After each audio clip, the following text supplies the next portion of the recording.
Dr. Swansea is right. This place seems perfect to conduct my research.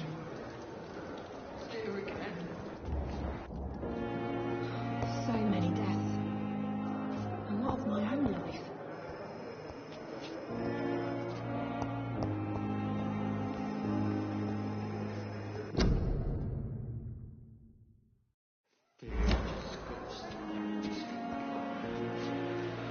Good evening, miss. I'm Dr. Reed, the new surgeon at the Pembroke Hospital. And who are you? Your name has no meaning to me, mortal. You're nothing but dust blown by the winds of eternity. I beg your pardon? What are you begging for, mortal? My clemency? Well, tonight maybe I'm inclined to mercy. You'll never forget the night you met Thelma Howcroft. You keep calling me mortal. Why is that? And if I'm mortal, what are you? Well, Dr. Reed, if you must know, I'm a vampire.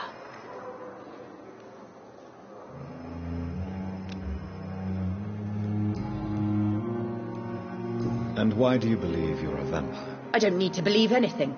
It is what I am. It is what I feel within this hollow shell of flesh. Please, describe to me how you feel. What is it like to be a vampire? I can hear my body crumble from the inside as my flesh cracks and fades. I sense the last pulse of postulant blood within my drying veins. I need new blood. I see. Have you ever heard of Cotard syndrome, Miss Howcroft? Never. It's a mental illness discovered by a French neurologist named Jules Cotard. The affected patients are delusional. They believe that they are putrefying, that they are dead, a ghost or a ghoul, or in your case, a vampire. Delusional, you say? Oh, sad and petty mortal. You can't even begin to understand the concept of immortality. And you think it is I who am delusional. I'm assuming you must be a patient here. Am I right, Miss Howcroft? It's only a cover. To hide from my enemies. I can leave whenever I want. As a woman, a spirit, fog, or bat. Who are these enemies you mentioned? Can you describe them? I cannot say for sure. But I sense their eyes on me from nearby. I feel them watching me every time I visit the garden near the morgue. The staff here are not your enemy. They're here to help you, to care for you. I'm not speaking of the doctors in white. I'm speaking of the men and women who hunt me, for I am a vampire. I see. Don't worry. These people will not find you here. I'll personally make sure they leave you alone. Thank you, mortal, but do not interfere with them, for you are no match for those that hunt me.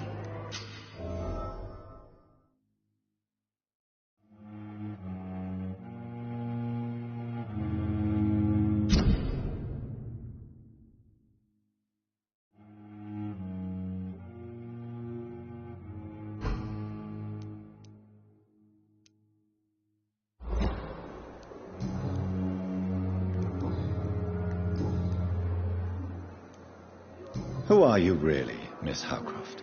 I mean, apart from being a vampire. Is that not enough for you, puny mortal? What do you require? Proof of my powers? I'm curious to know who you were before becoming a vampire. It was such a long time ago, I don't remember. Centuries of unholy life can have strange effects on one's minds, you see? I'll leave you, Mistress of the Dark, to your nocturnal activities.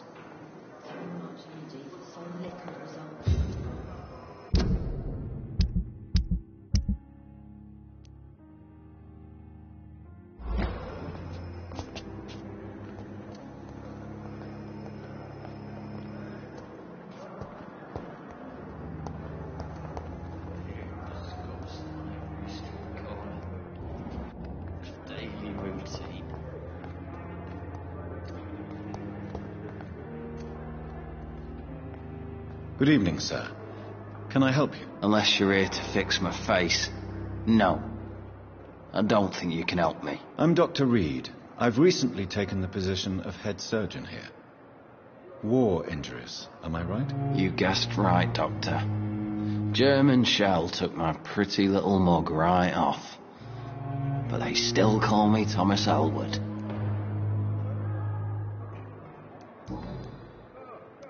How is your stay with us, Mr. Elwood? Oh, it's bliss. I just escaped death in the trenches to be surrounded again by the moans of the dying. Can I ask you precisely why you're a patient here? It's the pain, sir. The drugs don't work. It just hurts under the scars, if you get my drift. Can I do anything for your pain? Nurses gave me a bunch of pills. No effect. Told you. It's like the flames are under my skin, burning away. Who is treating you? Is someone in particular looking after your case? Nobody since the old and tired doctor spoke to me. Started to think I was forgotten about. Wouldn't blame you. You don't seem worried by that. My face hurts so much more when I smile or cry.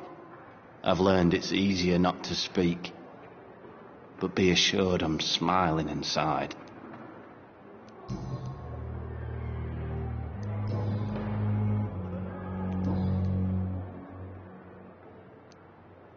Where were you stationed, sir? Did you serve for long? I really don't want to talk about all this shit. No offense. I was pushing too much. I served in France myself. I just wanted to know what happened to you. You were an officer, weren't you? Then I doubt we fought the same war, sir. No offense. How close are you to Miss Hallcroft? Are you aware that she thinks she is a vampire? To wait for her next nibble is the best reason to stay here. Every time she approaches my bed, she treats me like something tasty. A normal person. Aren't you afraid? She may hurt you if the game goes too far. She's quite harmless, I can assure you. Her head's broken inside is all. While I'm busted on the outside. But she's still beautiful. Living proof that there's hope for me.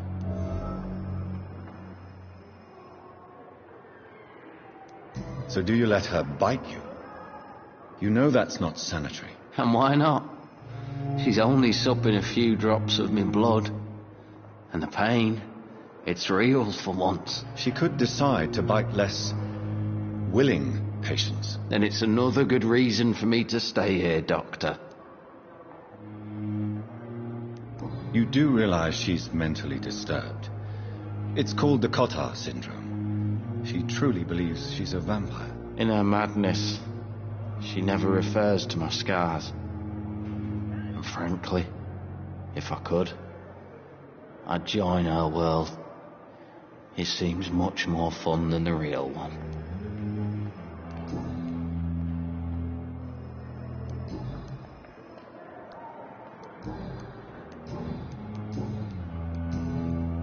Goodbye for now, Mr. Elwood. Damn. The pain. It's here again.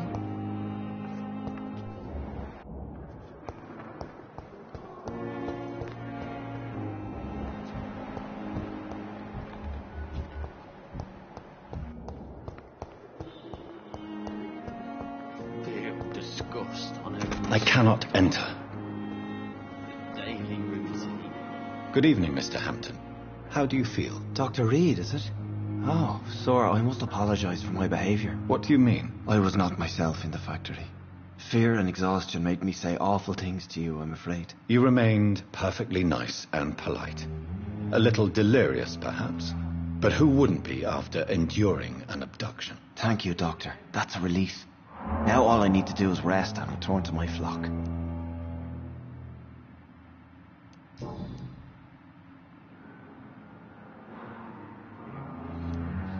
Do you know Tom Watts, the bartender from the Turtle?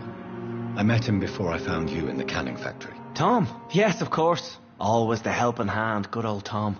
Without men like him, corruption and despair would have wiped out the East End long ago. People are still in despair. How could it be otherwise? The authorities have left us all to rot in this contagious nightmare. No drugs, no advice, nothing. It's a damn shame. Who should I avoid in this part of town, then? Any particularly evil figures? Not really.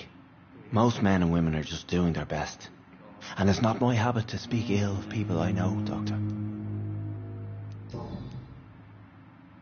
What is the general situation in the East End docks? The situation has always been tough, with a lot of tensions between the gangs and the dockers' trade union. The Wet Boot Boys are very nervous since they lost their leader. Who leads the gang now? Since Clay Cox went missing, it's his wife Edwina who runs the show, with the assistance of her minion, Booth Digby. Has the gang been threatening you? Ah, no. I've had this nickname for so long, you know, the sad saint of the East End. No one dares to bug a saint, not even criminals. How did you end up in William Bishop's den? I had received alarming news about his recent behaviour. I went to his place and he refused to let me go. Why did he abduct you? William was an alcoholic. His addiction suddenly changed to blood. I don't know why. Just like a patient I met here. This Miss Hawcroft. You dared to enter this awful place alone.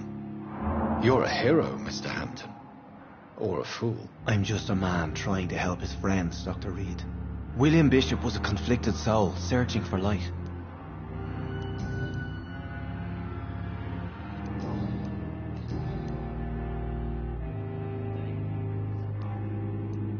How do you feel, Mr. Hampton? Medically speaking, I mean. I feel exhausted. Beyond exhaustion, actually. William drank so much of my blood in his madness. I feel empty. You're in good hands here. Dr. Swansea is well versed in blood transfusion, and I'm sure he'll take the best care of you. Thank you, sir. I believe all I need is rest. And then I can go back to the people who need me. What do you do for a living, Mr. Hampton? I can't help but notice the cross around your neck. I manage a night asylum for the poor and homeless of the docks. And I try to guide the lost and hesitant on the right path to our Lord. Are you a priest, Mr. Hampton? A deacon, maybe? Not at all, Doctor. I'm just a man of faith willing to preach the good word. Why didn't you use your cross against William Bishop? To repel him somehow? That's a very strange question, Doctor. A cross is no magical token, if that's what you were trying to say. Not mine, anyway. Have you made friends since you arrived? Not really, but I recognise Miss Harriet Jones. I knew her when she lived by the docks. That poor woman had such a miserable life. You never came to see her here at Pembroke? Receiving visits when sick can be an important part of the healing process, you know. We're not just bodies. You're preaching to the converted now, Doctor. To be truly honest, I thought she was dead. She left the docks many months ago.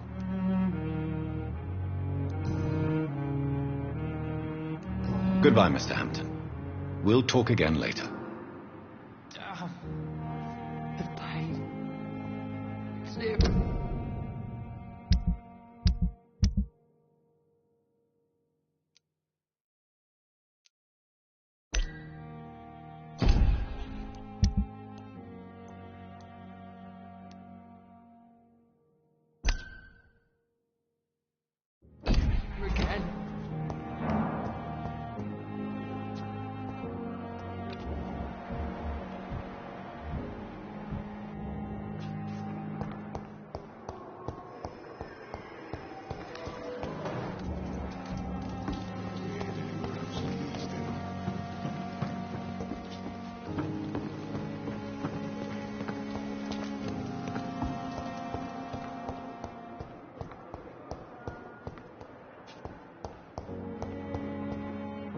It's locked, all right.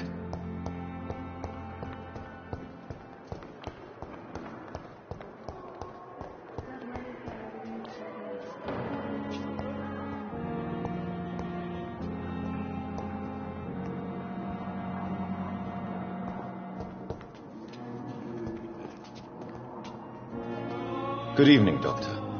I believe we're going to be working together. Dr. Reed. Dr. Swansea informed us of your arrival, but I could not dare to believe we'd have such good fortune. Such an honor, sir. Thank you. And you are? I am Thoreau Strickland, Dr. Thoreau Strickland. I'm a great admirer of your work, Dr. Reed.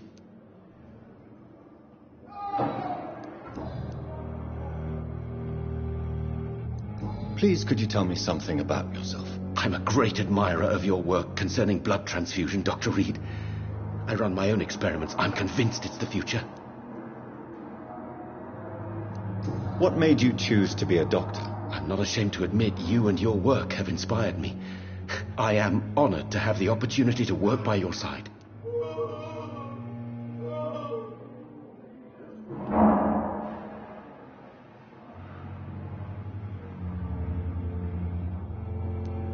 It's always a pleasure to share scientific and medical knowledge with someone eager to learn. I'll be glad to help you if I can. This epidemic may be the century's most terrible disaster, but I'm convinced that we, as doctors, are the only ones able to defeat it.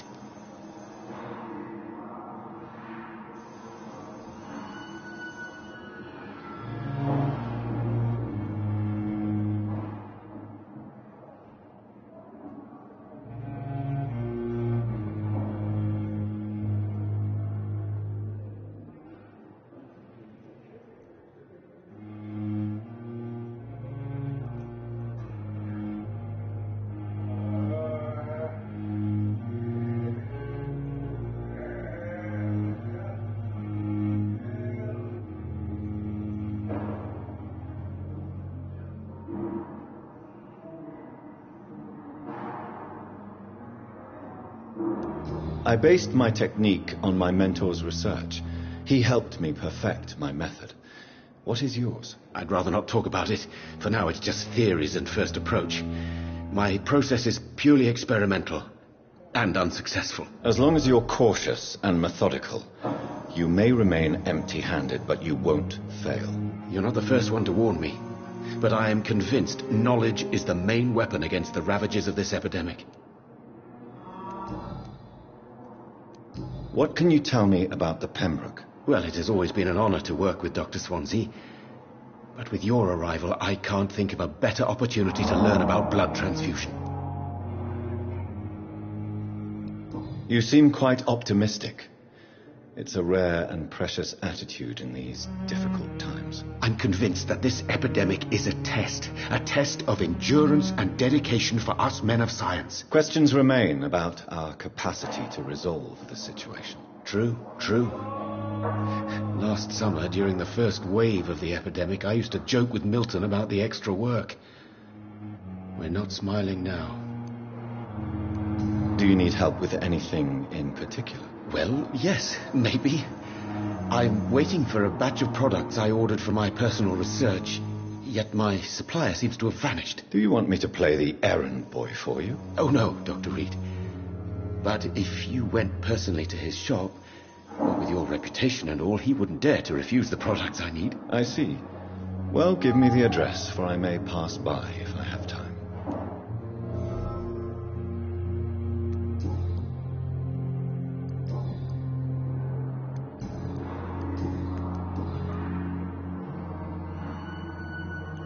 Tell me more about your willingness to experiment with new medical techniques. Harvey Fiddick is a patient suffering from a severe injury that could cripple him if not treated correctly.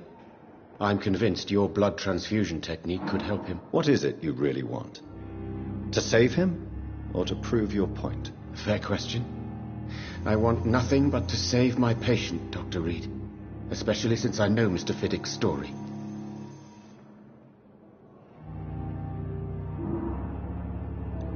Tell me Mr. Fiddick's story. Our first diagnosis was compromised because Mr. Fiddick lied to us about the real origin of his injury.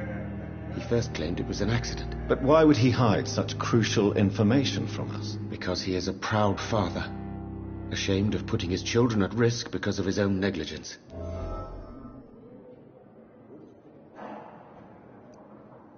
This personal involvement could also appear to be a lack of impartiality.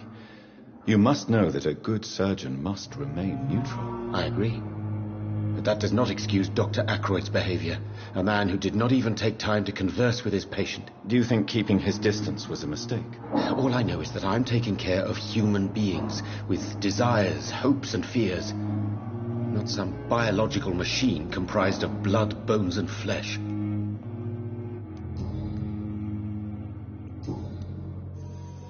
Goodbye, Dr. Strickland.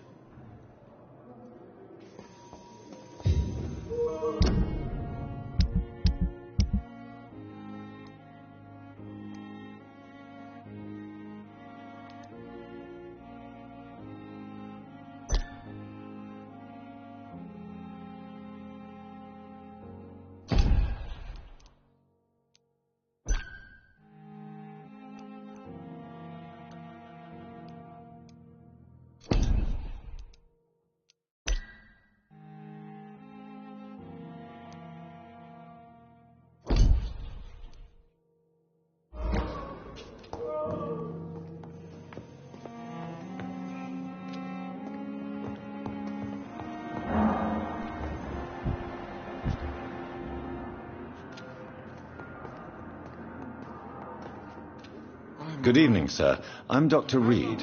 I believe we're going to be colleagues. Reed? Yes, I've been informed about your arrival. I'm Waverly Ackroyd. Welcome aboard, I suppose. Does my arrival inconvenience you in some way, Dr. Ackroyd? Let us just say that I don't particularly share Dr. Swansea's enthusiasm for hiring you. What we need here are reliable professionals, not overrated dabblers.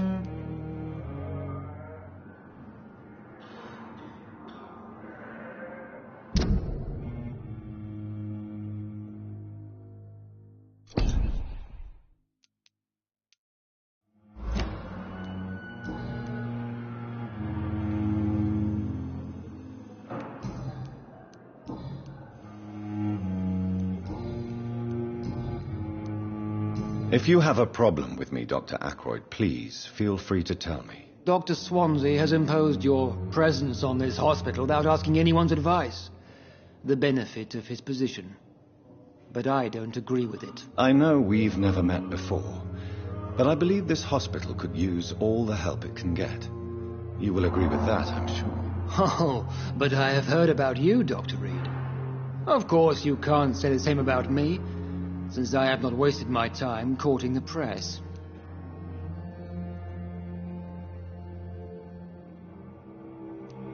Aren't you too old for such jealousy? It really won't do you any good, you know. Don't be ridiculous, Dr. Reed. A simple glance is enough for me to know you have nothing for me to envy. Since your tenure in this hospital is longer than mine, perhaps you can tell me more about this place. Let's just say I'm tired of the carelessness around me. I have always respected the skills of Dr. Swansea, but over time his enthusiasm has become displaced. Carelessness? Exactly what are you talking about? We're here to save lives. The people who trust us are not volunteering for experimentation. They're here to be healed. I don't intend to run any radical experiments, Doctor.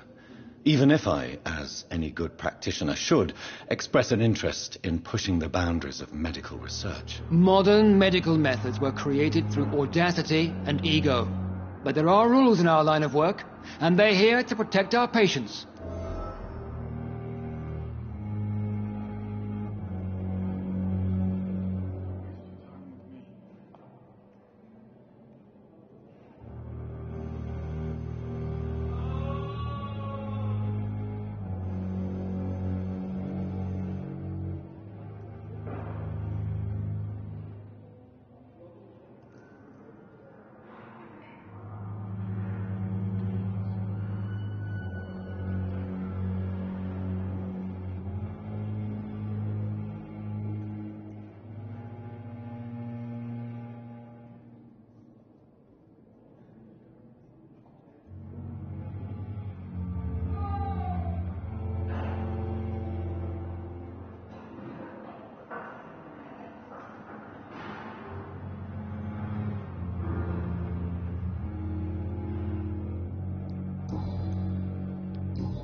Tell me, Waverly, What do you think of Dr. Strickland's enthusiasm for his experimental research? Strickland is playing with his patients' lives for pride and glory.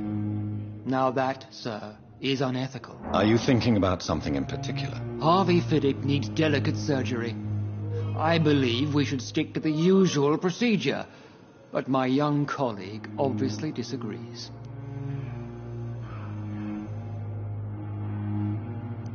And are you not afraid that your rivalry with Strickland may be blinding you? Rivalry? I guess you could call it that. But I will never be childish enough to let my personal feelings affect my judgment. Why do you wish to lead this surgery? I strongly believe that Mr. Fiddick should not be butchered to test an unproven procedure.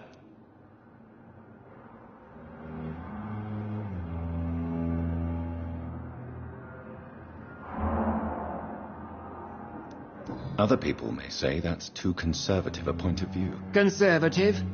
And what are you going to say to Mr. Fiddick if he loses his arm because of the operation?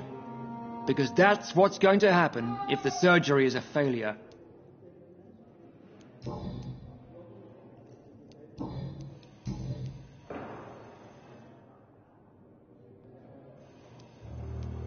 I don't know what you've heard about me, but I have already proved my value as a practitioner. I don't question your skills, Dr. Reed, but your motive.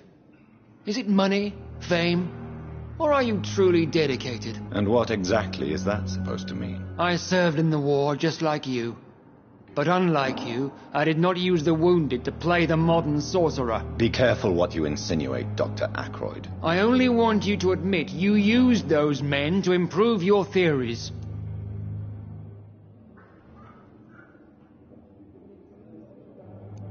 This is ridiculous. My blood transfusion technique saved many lives, and you know it. You see? That is exactly what I hate about people like you. You avoid this kind of accusation instead of facing reality. It seems you have bad memories of your military service. I refuse to see this industrial slaughter as scientific progress. War only reveals the worst in men. We can at least agree on something, Dr. Ackroyd.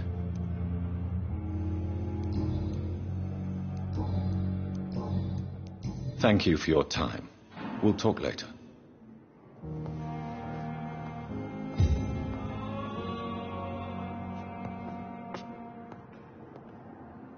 What can I do for you, Doctor? Thank you, Nurse Crane.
My sweet... Good evening, sir. I'm Dr. Reed. May I help you? I don't know if a third opinion is needed. Your colleagues are already arguing about my condition. I see. Would you mind telling me more about your situation? I'm Harvey Fiddick. All I want is to get me bloody arm fixed properly.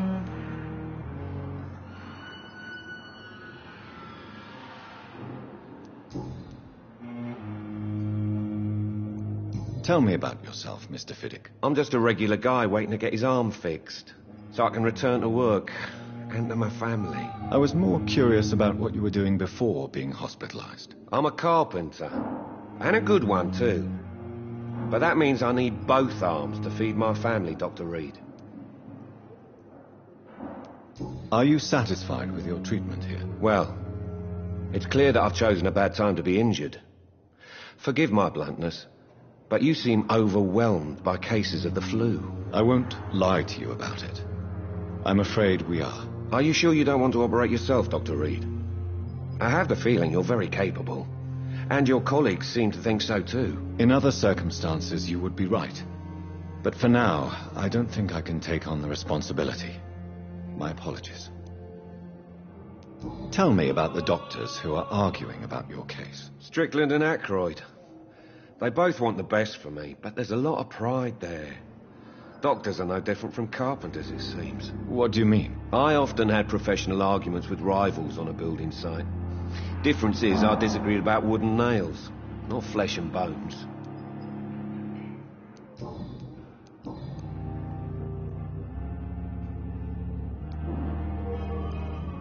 Tell me about your injury, Harvey. Why do you feel so guilty about it? My wife died because of me. And now I may lose everything because I've been careless enough to hurt myself. What an arsehole. How could your job be responsible for your wife's death? I was working a double.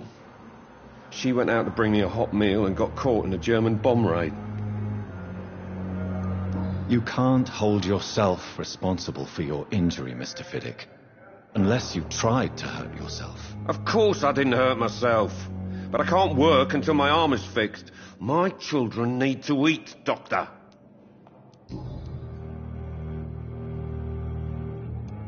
You seem worried about the safety of your family.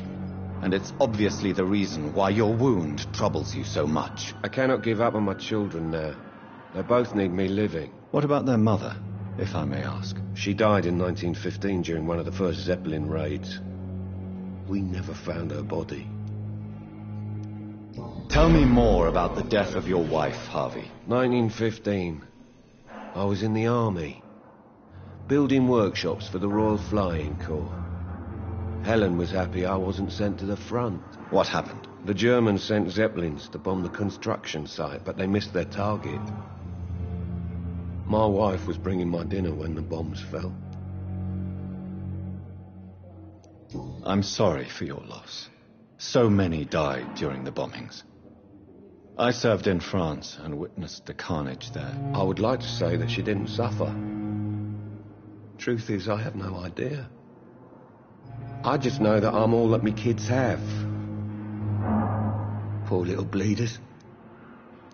How are your children after losing their mother? They were smaller then. The only good thing about this is my Helen didn't bring them with her that night.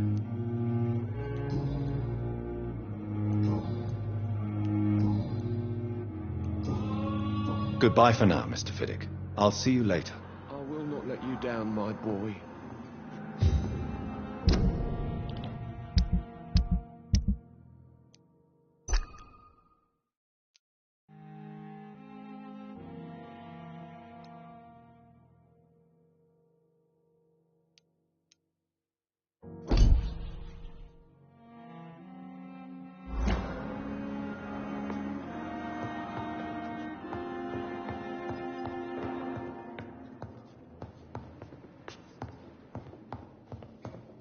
My sweet girl.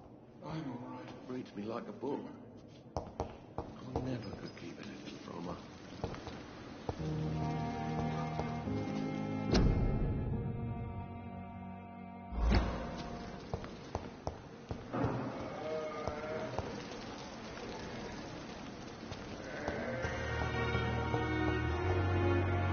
You always really wanted to calm the children, Helen.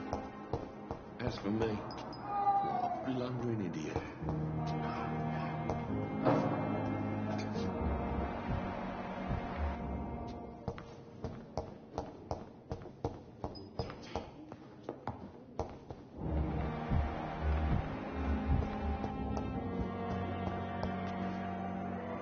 Good evening, nurse. Good evening, Doctor. I don't think we've been introduced yet. My name is Pippa Hawkins. And I'm Dr. Jonathan Reed. Dr. Swansea has recently offered me a position in this hospital. Well, it's a euphemism that your help will be appreciated, Doctor.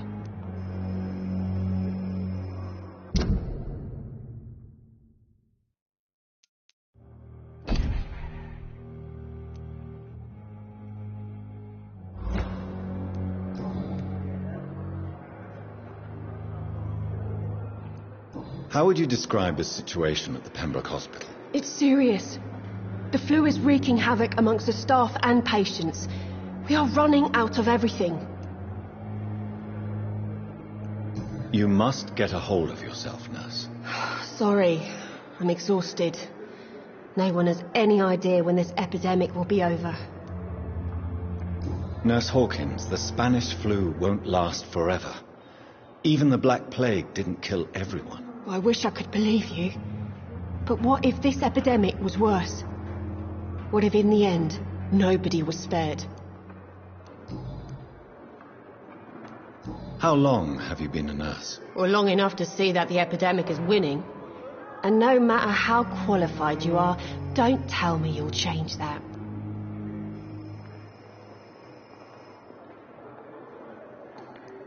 You'd be surprised what dedication can achieve, Nurse Hawkins. In medicine, sometimes we're just a test result away from a miracle. Sorry, Doctor.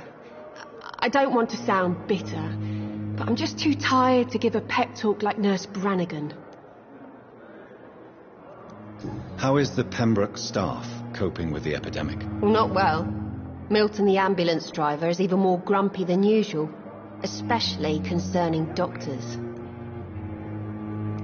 Why is Milton grumpy on a daily basis? Is it just an act? Milton's not the kind of man who's bothered about a bad reputation, whether he deserved it or not. Why does Milton dislike doctors? I don't know. Just ask him. But be warned, Milton is not the chatty type.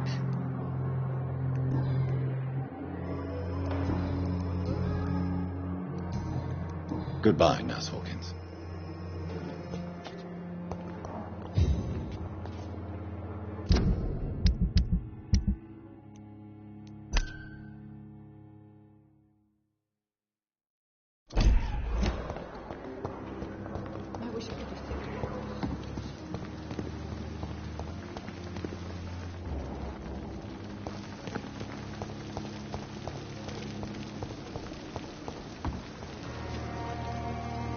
Good evening, Milton. Good evening, Doctor. Still trying to save lives?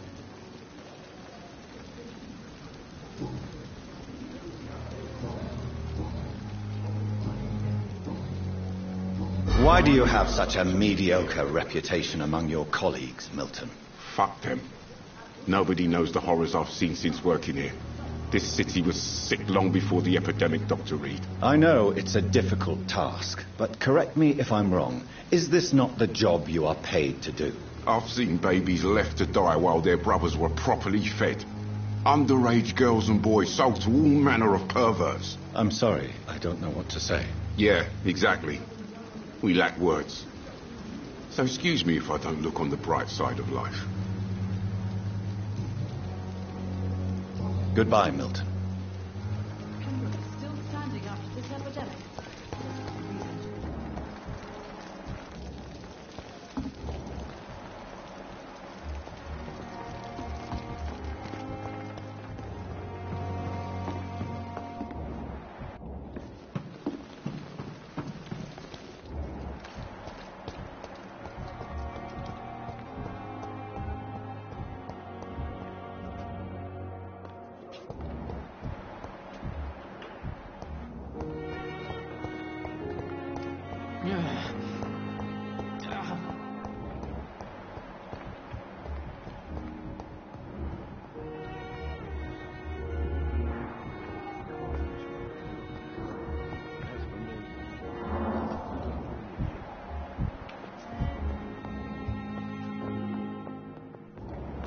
This hospital seems to be falling apart.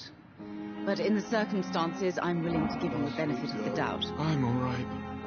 Don't waste your time with me. Good evening, madam.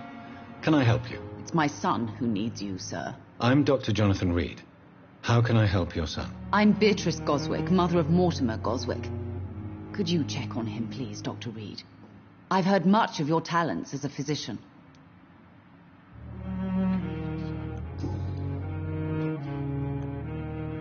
What can you tell me about yourself, Mrs. Goswick? Not much to say. Just take care of my Mortimer and I'll cover all the expenses. That's all that matters. Are you really that rich? Most of the patients here are of a more humble origin, if I may say so. Yes, thanks to my husband. May he rest in peace. I can cover any needed medical expenses. May I ask if you have an occupation, Mrs. Goswick? I'm a teacher by profession. I teach young women who are more ambitious about their futures than their families. What do you think of your reception here? Any complaints? I have had the uttermost reservations about this hospital since we arrived. But we had no other choice, considering the state of emergency. Is there something in particular that's bothering you? Some of the staff were not especially welcoming. I suspect they're not accustomed to dealing with patients of such social standing. Tell me more about your arrival at the Pembroke Hospital.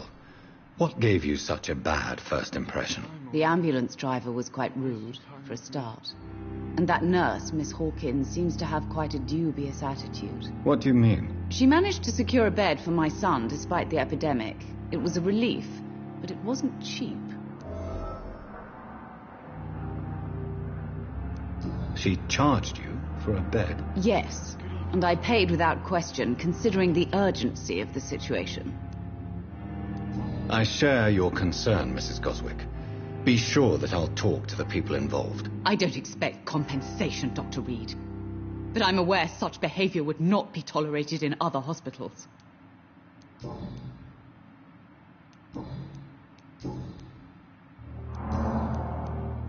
Goodbye, Mrs. Goswick.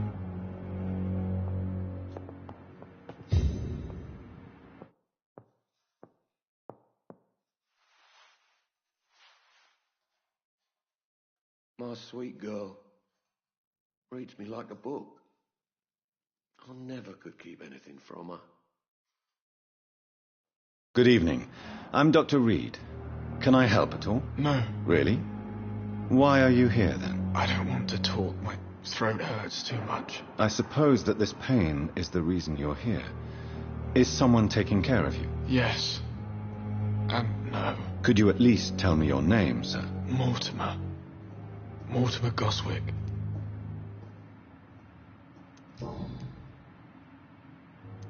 How painful is your throat, Mr. Goswick? So painful I'd rather not talk at all, Doctor. I'm sure you realize a doctor and his patient have to communicate, sir. Would it help if I gave you some paper and a pen? Not really. I see. Then maybe it's not just your throat that hurts, Mr. Goswick. Perhaps your sore throat is just the consequence of something more hurtful. Yes, maybe. But I don't want to talk or even write about it now. How painful is your throat, Mr. Goswick? So painful I'd rather not talk at all, Doctor. I'll let you get some rest, then. I'm all right. Don't waste your time with me. Good evening, Mr. Goswick. How are you? I'm okay.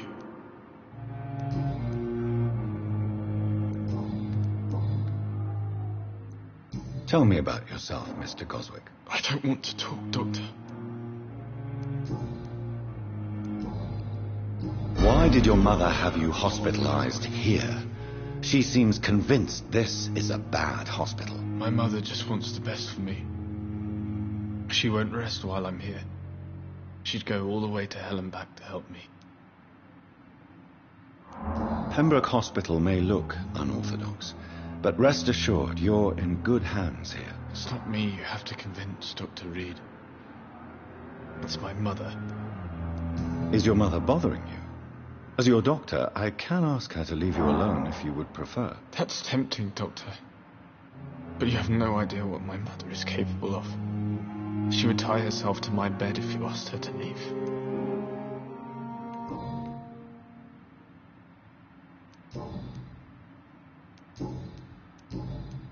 I have to go now, sir.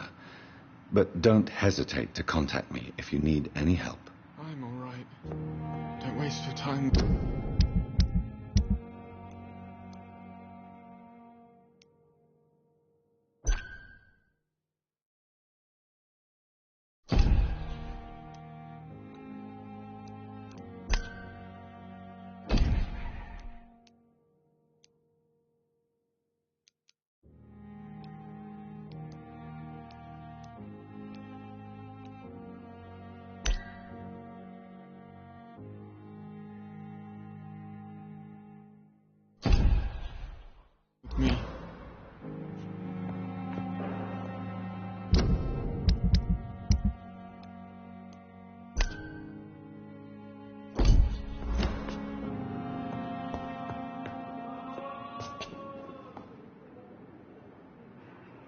What can I do for you, Doctor?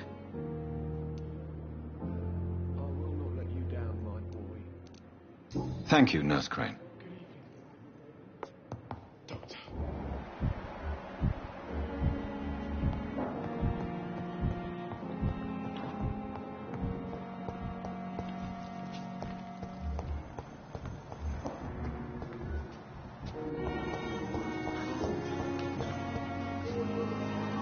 Thelma Howcroft said she was being watched by vampire hunters. Where are they hiding? I should investigate. I understand. It's locked, all right. This unfair situation. I managed to arrange to have you buried in the same mass grave as your wife. I hope that might help. I cannot enter.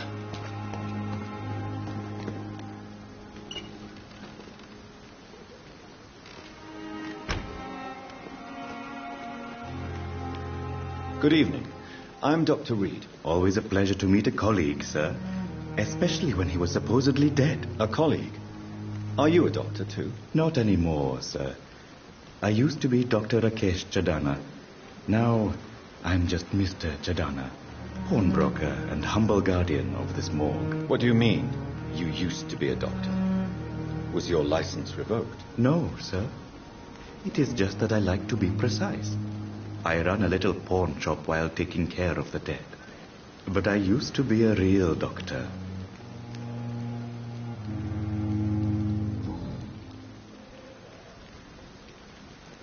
Have we met before? I don't think so, sir. Why? When we first talked, you said you were glad to meet me since I was reported dead. Funny story, sir. Your sister came here a few nights ago. You were missing, and she was looking for your body. She must be very relieved now. Are you afraid or uneasy being surrounded by so many corpses? Why should I? These bodies are empty vessels. Flesh left to decay. Poof. No soul anymore. All gone. An interesting point of view. And quite an exotic one, too. Most people fear, or at least have a respect, for dead flesh. Sir, as a medic during the war, I learned to face my death and the death of others. It's the pain we have to tame, not death itself.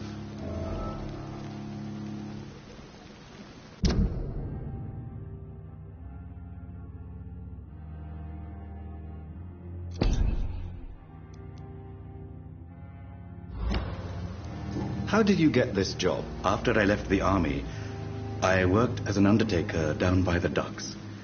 A dangerous place with many an unpleasant business there. Milton Hooks helped me get a job here.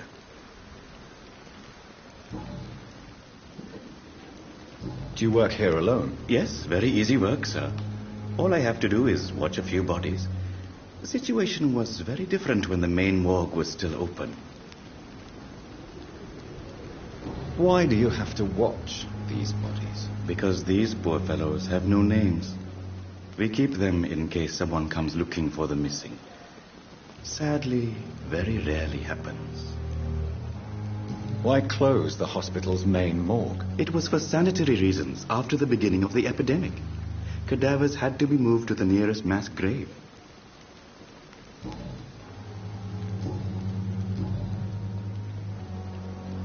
A pawnbroker? I expect you get all types of people here. Yes, sir. All kind of people. For I sell all kind of goods. Who comes here to trade with you? It's very unhygienic, even unsafe. Diseases can spread. For the customers, for the hospital. I'm very cautious, sir. I've been a doctor, remember? And all my clients are good people. In fact, I think I only know good people. What kind of goods? With the quarantine, it's not always easy to buy things. So I trade, I exchange. Some people sell, some others buy. I like to help. Since you're not afraid of dying, do you believe in life after death, Rakesh? No. I believe we must do all the good we can while alive, for our time is short and the obstacles are endless. Do you think you would enjoy immortality as a concept? I don't think so. Don't mistake me. I love life and I'd like to live a long life. But everything has to decay, sir. Even goodwill. Do you really believe goodwill cannot last? As I said, sir, everything decays. If I was to never die, goodness, I would be bored or worse. And I like to be helpful, sir. Quite depressing, wouldn't you say? Yes, but the good news is we'll all die before losing our humanity, sir. So you're ready to die? No, I am not. I don't fear death, for I won't see it. What troubles me is the pain my death will inflict to those I know. You're a wise man, Mr. Chidama. No, Dr. Reed. I am a foolish man. But I like to think otherwise.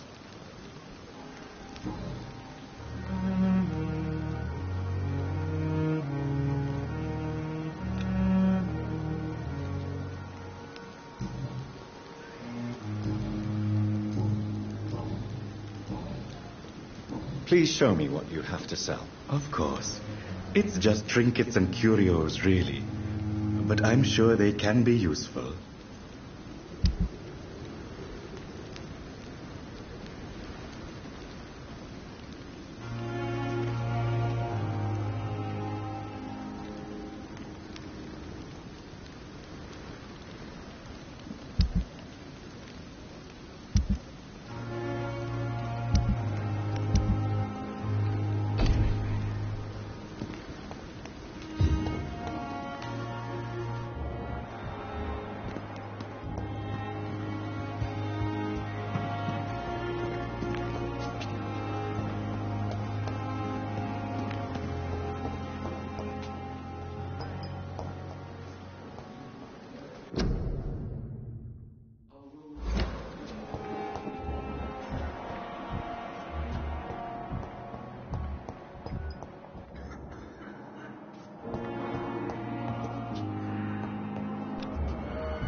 But in the circumstances, I'm willing to give you the benefit of the doubt. Good evening, sir.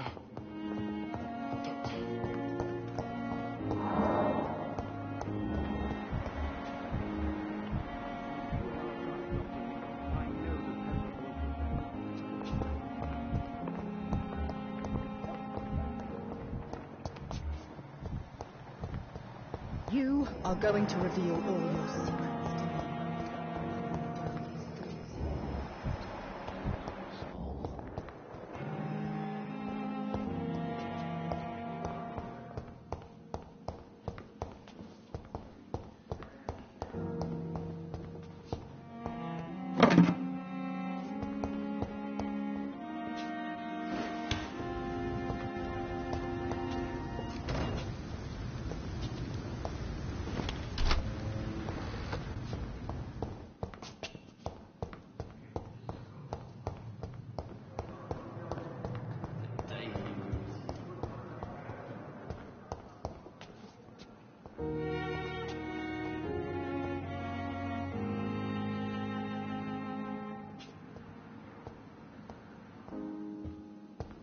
It's locked.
It's locked, all right.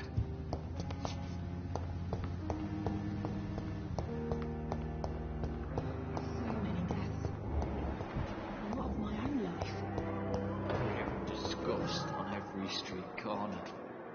Good evening, Nurse Hawkins. Good evening, Dr. Reed. Pepper, are you sure you want to leave this hospital? To become a nurse was a little girl's dream. But in the end, I don't feel that useful. I want more. I want to make things change. But you're doing something important here. For all the patients who need your help. We save lives, sure. Each time we send a cured patient home, it's a relief beyond words. But since the epidemic, I feel so powerless.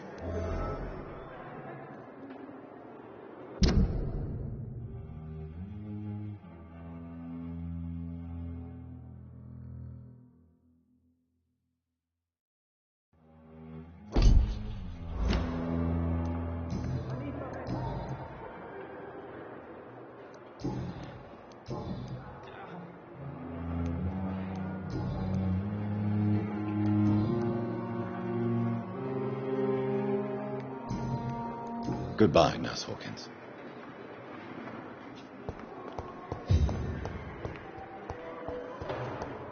Fear and disgust on every street corner. A daily routine.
It's locked.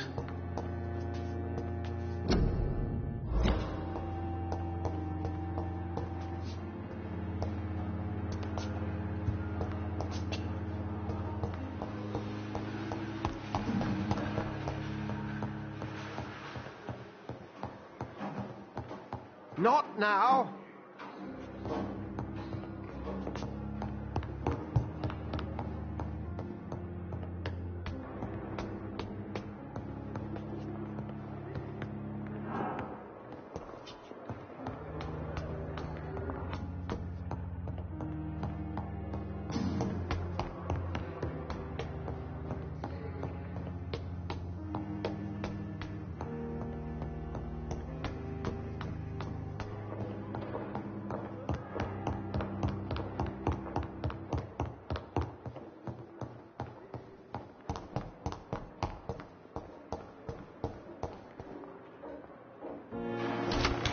This must be the place.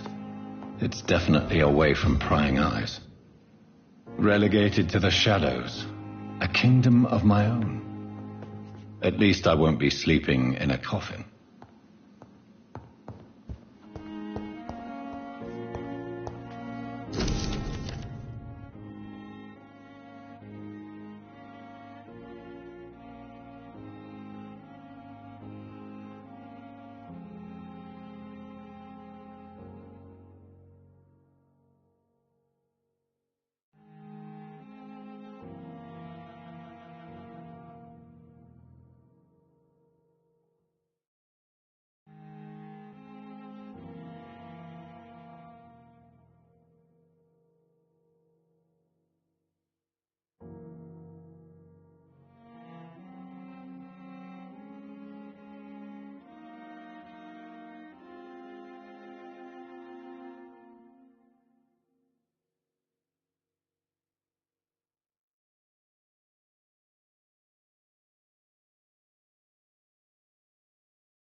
The flower's dying. It needs water.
William Bishop's blood is much more unstable than human blood and shows extensive mutation.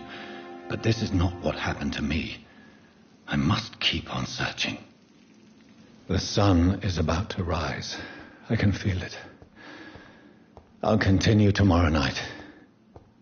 I have so much time now.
If I'm to stay here until my research is complete, I'd better learn to hide my true nature from the mortals.